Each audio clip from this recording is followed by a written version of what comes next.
Guys, so chapter 2.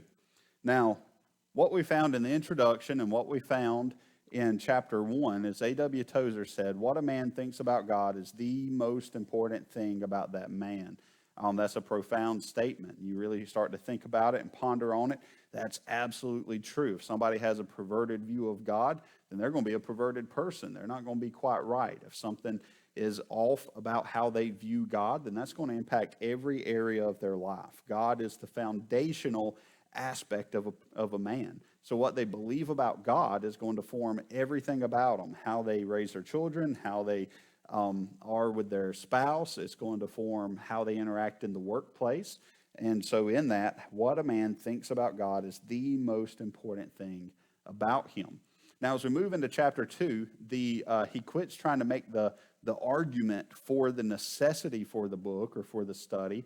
And here he moves on into trying to get us to understand the attributes of God. And he starts out with a question right there in the third paragraph on page 16. He says, the child, the philosopher, and the religionist all have one question. What is God like? And that's true, guys. I mean, you think about it. The philosophers of the day who are writing all these esoteric lectures and papers, all of them wonder, what is God like? What is it? What is beyond this life? What is out there?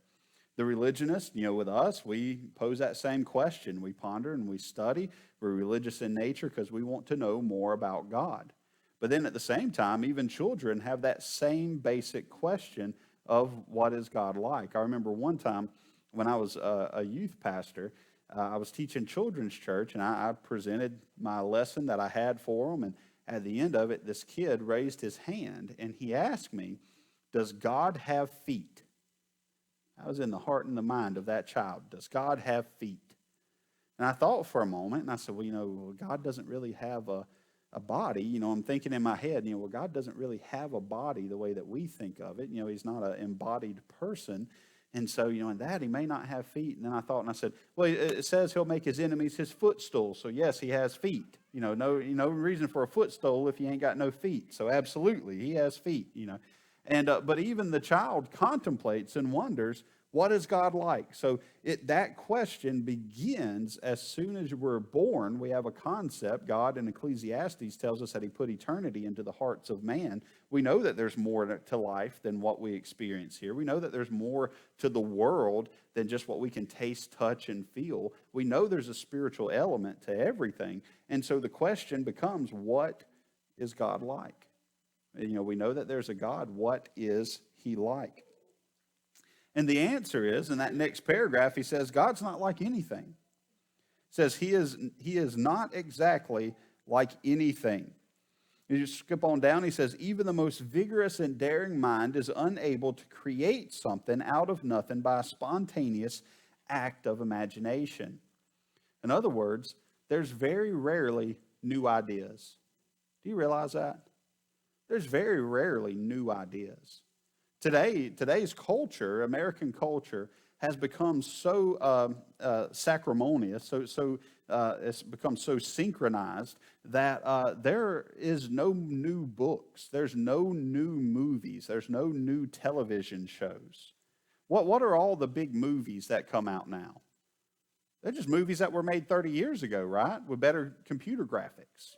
There's no new ideas. Nothing's original anymore. They're just rehashing old ideas. And when you really get down to it, our scriptures, every story comes back to our scriptures. Every story can be traced back to the biblical narrative. The Bible formulates and encapsulates every story that's ever been told. We find so much richness in it. But in that, today we even recycle new ideas. What we think is new is not new at all. Have y'all heard the video? NASA is trying to go back to the moon. And do you know what the problem is with them trying to go back to the moon? We don't possess the technology to go to the moon. They say that. Now that's crazy, right? Because we went to the moon back in the 60s and 70s. So how do we not possess the technology for the moon? They say, well, we threw it away. We threw it away. You know, we went to the moon with less computing power than in the modern cell phone. We went to the moon in the era where there was no internet. We went to the moon in the era prior to fax machines. We went to the moon with all of this primitive technology, but today we can't figure out how to get there. But they did it way back yonder with aluminum foil and air tanks. We can't figure out how to do it today. So we've become dumber. We think we've progressed, but we're real dumb. Something that we experienced with AT&T was the fact that we couldn't hire technicians because nobody knew how to work on phone lines. And beyond that, most of them didn't know how to work with tools. Most of them, if it didn't mean pressing a button or typing on a computer, they had no idea how to fix anything. And so modern man, while we've become very advanced, we've become very, very dumb. We just recycle ideas. One thing that's funny and gets me a lot of ribbon is when I was at Harmony as a youth pastor there, we had this problem. The problem was that we had one section of the church, which was where all the classrooms were, and then we had the main sanctuary, which was a big, beautiful sanctuary, but in between, we had our Family Life Center. And in that Family Life Center, it was just this big open gymnasium auditorium thing, just this big building, and everybody had to walk through that gymnasium in order to get to the sanctuary after Sunday school. So, of course, when all the children's classes let out, the children would rush in there, and there'd just be balls flying everywhere. And then our little old ladies would be walking through there trying to get to church, and they'd get hit with a dodgeball, right in the face. And so we had this problem that needed to be solved of how do we entertain, how do we contain our children and their play during this intermediate time between Sunday school and church. And so I got to thinking about it, and I said, well, maybe if we just make it more structured time instead of free play and everything going crazy. What if we have a game? We need a game, but there we need a game that everybody can play, that everybody's kind of involved in. And I got to looking at what we had, which was open space, and what we needed to accomplish wasn't balls going flying everywhere.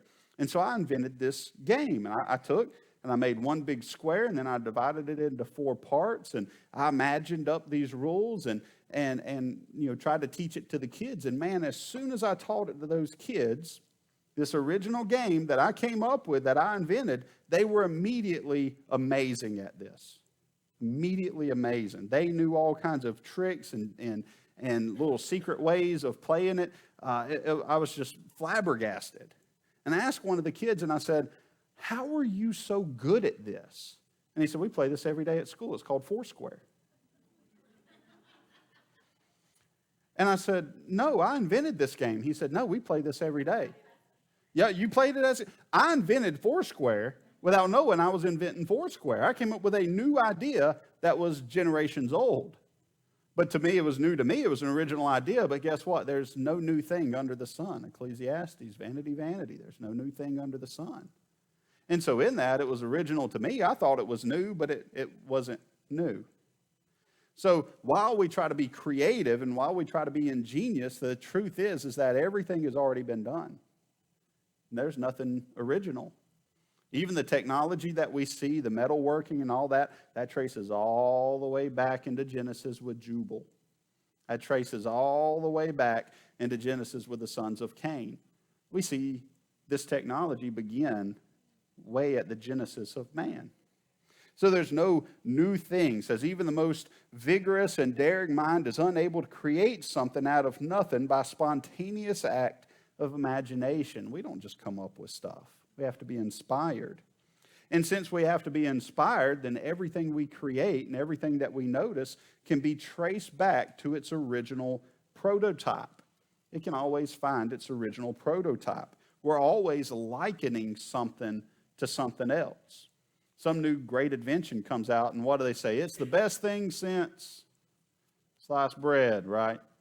Or this is the greatest achievement since, and they're always likening it to something. What's funny is even with, we see this even with the dinosaurs, the stories of dinosaurs. And dinosaurs, what does dinosaur mean? Anybody? Somebody knows. Come on. Terrible lizard. That's what it means. Terrible lizard. Dinosaura.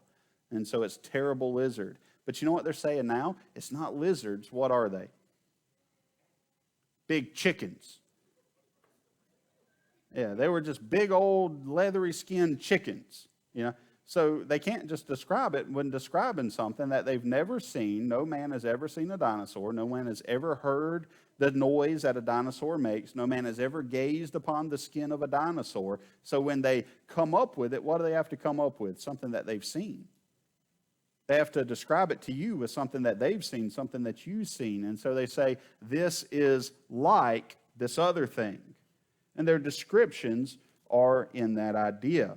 So man falls back upon the language of resemblance. Since we can't describe what God is, we start to say God is like this, or God amounts to that, or God seems like this. And we start to use comparison and resemblance language because we can't describe God. He's not of this world. He's outside this world.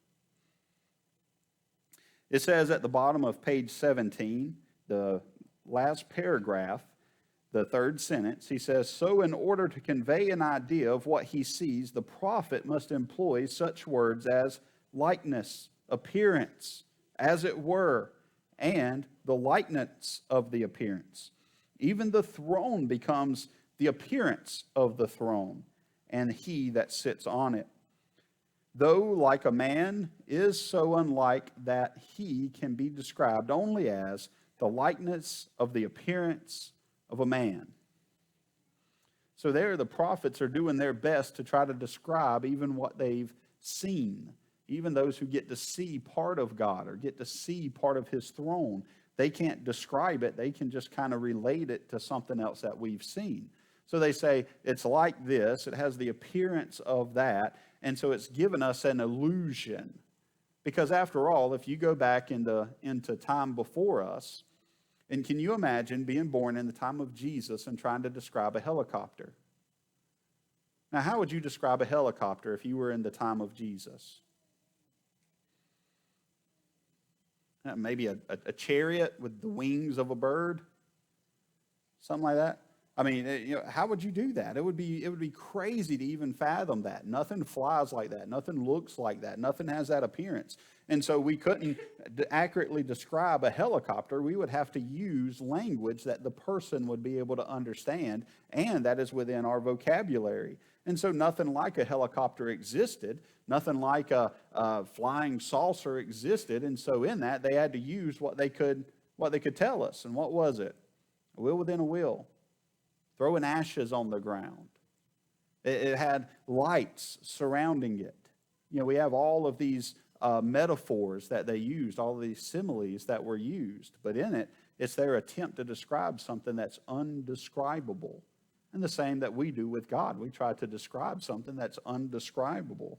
We try to understand something that is not meant for us to be understood.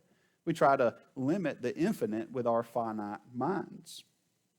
It says, in the middle of page 18, he says, when we try to imagine what God is like, we must by necessity use that which is not God as the raw material for our minds to work on. Hence, whatever we visualize God to be, he is not. We have constructed our image out of what he has made, and what he has made is not God. If we insist upon trying to imagine him, we end with an idol, made not with hands, but with thoughts. And an idol of the mind is as offensive to God as an idol of the hand. So imagining God in a way that's less than God is as offensive to God as if we were to chop down a tree and try to carve up a statue, or if we were to try to paint a painting of God. We're not allowed to do that, because anything that we can come up with will be limited to our experiences, and our experiences and our finite minds cannot expand or comprehend the infinitality of God. In the bottom of 18, the last paragraph at the very bottom, he says, left to ourselves, we tend immediately to reduce God to manageable terms. We want to get him where we can use him, or at least know where he is when we need him. We want a God we can in some measure control. We want to be able to understand God. We want to be able to pigeonhole him. We want to be able to say, this is what God is. This is what God does. Here's where God is limited. Here's all that God is. And he's contained in this sentence, in this paragraph, in this knowledge. But in that, we only know what God has allowed us to know. So we want to be able to manage God, because the thought that something is bigger than we are, something that's bigger than our ability to comprehend it, something that's bigger than our ability to limit it, is just crazy, right? That's why we get into that, we get into the idea. Imagine this, all right, we have such a hard time to comprehend the idea of eternity. Can y'all comprehend that? How long is eternity? Forever and ever and ever and ever, right? It's like it's infinite. Now, can we count to infinity? That's just crazy, isn't it? Things should have to have an end. If they have a beginning, they have to have an end. Now, what's the problem with that sentence? God has no beginning, he has no end. See, even how we measure time and space and matter, God is outside of time. He created time. It's his creation. He didn't limit himself by his creation. So God creates time, but God's outside of time. God doesn't age. God doesn't get old. God is exactly how he was as soon as he came to be. We have no concept of that. You know, we get old. We age and we get old. But, you know, God doesn't. God doesn't age. He doesn't get old. So one of the things that we can do is as we get older, we just kind of become, we take things for granted, right? So how many of y'all, like, in the past year have pulled your car over just to watch a sunset? The sunsets are beautiful, right? Now, y'all love a good sunset. It's absolutely gorgeous. I mean, sometimes it'll just take your breath away. But how many of us pull over and watch the sunset? Now, why don't we do that? Because we have 365 sunsets a year. We've been alive some, 40, 50, 60, 70 years. And so we've seen at this point, we've seen hundreds and we've seen thousands and we've seen tens of thousands sunsets. And so in that, we just take it for granted. There'll be another one tomorrow. However pretty that one is, there'll be a different one tomorrow, and it'll be just as pretty, or the next one will be as pretty. And so we just take them for granted. But every day, God creates a new sunset. Every day, there's a new picture painted in the sky. And we just take it for granted. We get a thrill, and after a while, we take, that kid, and, we got that grandbaby, and he comes up, and everybody wants to do this. Don't y'all dare do this to your grandbabies. But everybody wants to take that grandbaby and want to throw them up in the air. You throw them up in the air and you catch it, and boy, what happens? That kid just giggles, don't he? He loves it. Yeah. But now, how many times does that happen before that grandbaby gets tired of it? Never. They never get tired of it. All right. That every time you throw them up, it's like it's the first time, and they're just, wow, this is great, and they're just enthralled with it. They just love that they're in your arms. They love the motion that it creates. They love the little sensational high that they get off of it. And in that, they adore that. Now, how long does it take for Grandpa to get tired of it? 2 times, that's it. The first time was a mistake, and the second time he didn't learn from experience. And so, after a while, you keep doing it, man. Your arms get tired, and your biceps start to burn, and your shoulders start to burn, and you tire of things quickly. You know why? Because you get old. Because that experience isn't new, and it's not wonderful. You may love that grandbaby, and you may love to hear him giggle, but man, after 2, 3 times, you're kind of tired of it. You want a new experience. We get old. God doesn't get old. Maybe that's why the oceans still clap against the seashore. Maybe that's why the flowers bloom every spring. Maybe that's why the sunset's painted every afternoon. It's because God doesn't get tired. Maybe his creation now is older than he is. Maybe we wither, and maybe we wane, and maybe we tire, but our Father doesn't. And so now we actually are aged. Our Father is still new every day. He's outside of time. He's outside of space. He's outside of matter. He's not constricted to any of the rules that he set forth in his creation. God doesn't have to obey gravity. God doesn't have to obey buoyancy. God's outside of all of those things. He doesn't have to play by his own rules because he makes the rules. So in that, he says, let's go down chapter 19. Let's go down to the paragraph that starts with canst. That's a good old word. Canst thou, by searching, find out God, asks Zophar, the Namathite.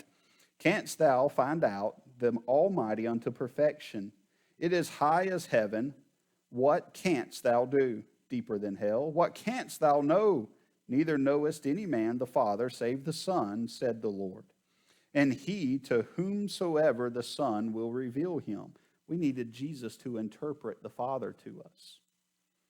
Without Jesus, who existed from time past to time present to all of eternity, from eternity past to eternity future, Jesus existed outside time, space, and matter, and so he could understand and he could express the Father.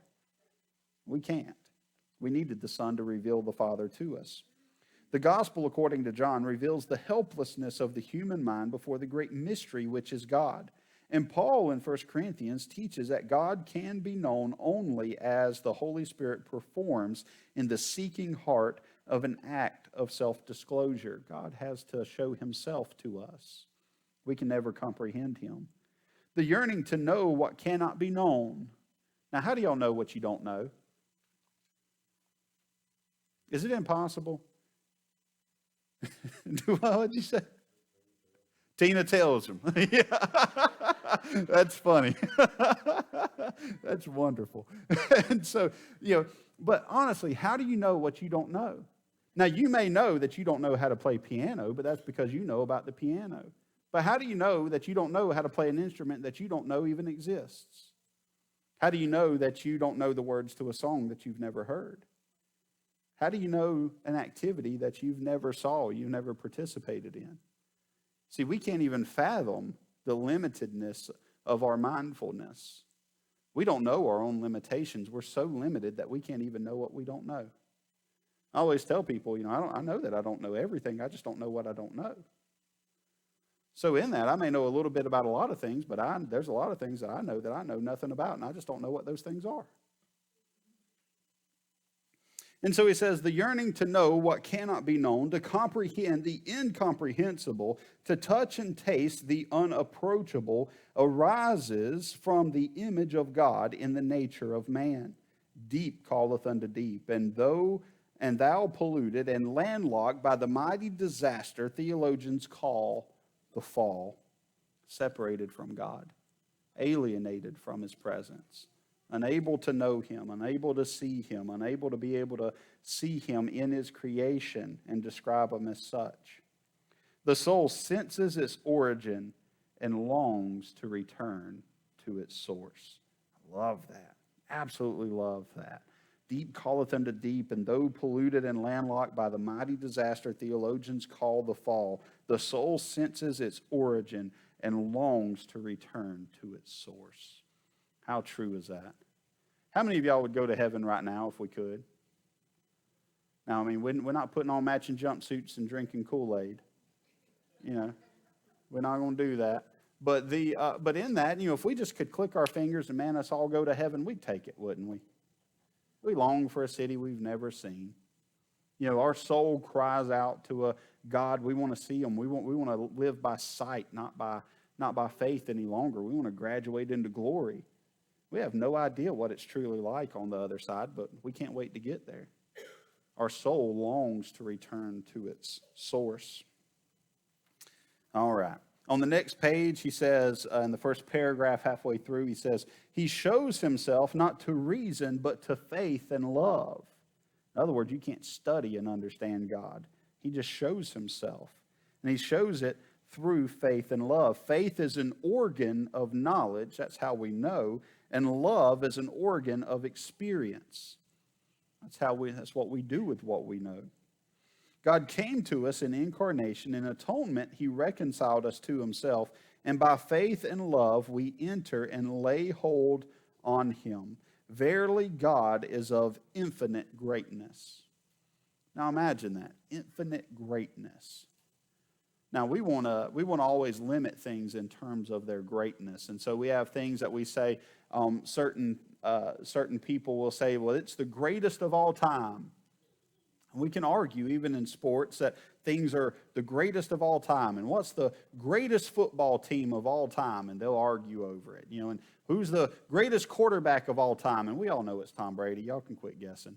And who's the greatest basketball player of all time? And it's Michael Jordan. It's not LeBron James. It's not him. It's Michael. And we know these things to be facts, but we grade things and we put things in their different degrees and we rank them accordingly. But in all things, we want to establish the level of greatness that things have attained to. But now God is infinite in his greatness. That means we can't level it, we can't limit it, we can't describe it, we can't even compare it to anything else. He's infinite in his greatness. And that's why we don't sing, "Infinite in greatness is our God, infinite in greatness is our God." No, what do we say? Great is our God. Why? Because he's so great, he's so infinite in his greatness that he is the description of great. All other things fail in comparison of his greatness. So he's saying, great is our God, because we can't even measure or comprehend the level of his greatness. All right. So often, people will try to tell us that Christians are, they're just closed-minded or small-minded, they're bigoted, they're all these things, that they just can't comprehend the greater things of the world. They don't open their mind to science. We already talked about how science is a foolhardy thing. That's a false idol, something very stupid that only stupid people worship because it changes all the time. Science changes every time they do a study. How many of y'all have heard that, how many of you have heard that red wine is good for your heart? Yeah. And how many of you remember just a few years before that study came out, they said that alcohol actually causes heart attacks? And how many of you remember when they said, don't eat fat, because if you eat a fatty diet, then that causes heart problems? And then they came out and they said, no, you need fat because your body works off of fat, so if you eat a low-fat diet, you're actually becoming more unhealthy. You know that you can actually die from not eating fat? You can. During the Depression era, there was a lot of people who died from living off of lean wild meat. They would eat wild game, a lot of rabbits and deer and things like that, and they died from fat deprivation. Yeah, you got to have fat in your diet. How about that? That's crazy, right? Everything that they say causes cancer today, tomorrow they'll say actually prevents cancer. And everything they say prevents cancer today, they say actually causes it tomorrow. And they've come down to where everything causes cancer except for light and water. Those are the only two things they haven't been able to say causes cancer yet. But they're working on it. There's studies going on. And so in that, why would we ever trust science when science can't figure out what in the world it's doing? Why it thinks what it thinks? Because it's infinite man trying to figure out something that is, or finite man trying to figure out something that is infinite. So in that, what we do when we try to comprehend God is not to close our mind, but rather we have a very open mind. And we come to a place and they say, well, describe your God. Where is your God? And they have all of these answers and they think that they have all these questions and they think that they have come up with something that really just truly stumps us. But what has really happened is that for the non-believer, they've closed their mind. They've looked at something that is undescribable, that is unknowable, and instead of trusting by faith and reaching to it by love, instead they've closed their mind and they said, oh no, absolutely no way, and they back away from it. They're the closed-minded bigots, not the Christians who accept that we can't understand some things. And they say, well, since your God can't be understood, and since your God can't be described, and since your God can't be put under a microscope and studied so that we know everything about it, and so that your God can't be controlled, then I'm not going to believe in it. That's pretty close-minded, isn't it? So we live by faith and not by reason.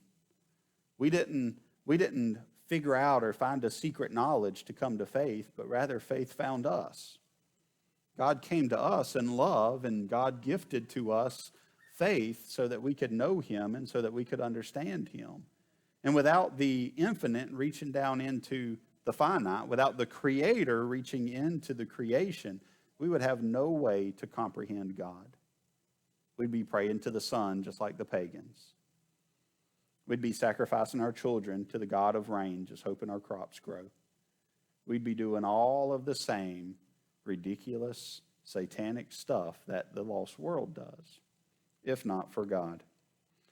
And the very last, on 21, he says, "In condescending love has by revelation declared certain things to be true of God, and these we call his attributes." Now, the next chapter goes on, and the next chapter tells us of his divine attributes. But I've talked really long, and I've only got 9 minutes, and so I'm not going to go into chapter 3 tonight. So, y'all have any questions or comments so far? Maybe, maybe not. All right. Well, I think on this chapter, if y'all ask any questions, I could get away with just saying, I don't know. You know, what's God? I don't know. Yeah, I can't describe him. I can't know him. I can't tell you.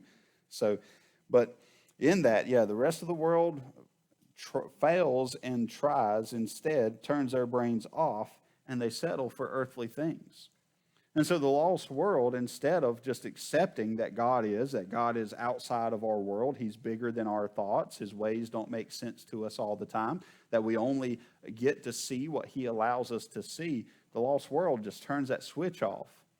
And they settle for filthy jokes and pornography, things that they can touch and taste and appeal to their baser senses. And so they become people of the world. Now, are we called to be people of the world? Oh, man, we're trapped in this world, but we're not of this world. We're of a world to come. We're citizens in a kingdom that is on the other side of glory. And so in that, we're waiting for the day of the Lord so that our kingdom shall come and his will be done on earth as it is in heaven. So in that, when somebody says you're closed-minded, just realize, no, they're the ones that have actually closed their mind. They said, I can't understand it and I don't know it. They don't possess the faith. They haven't entered into his love. And so with that, they're trying to understand something that's not understandable. You know, it's a baby trying to do calculus. Just can't do it. Or, you know, a 40-year-old chubby guy trying to do calculus. I don't understand it either. So, all right, guys. Any questions or comments? If not, all right. Well, Brother Kenneth skipped work today to be with us. And so, Brother Kenneth, will you dismiss us in prayer? Yes.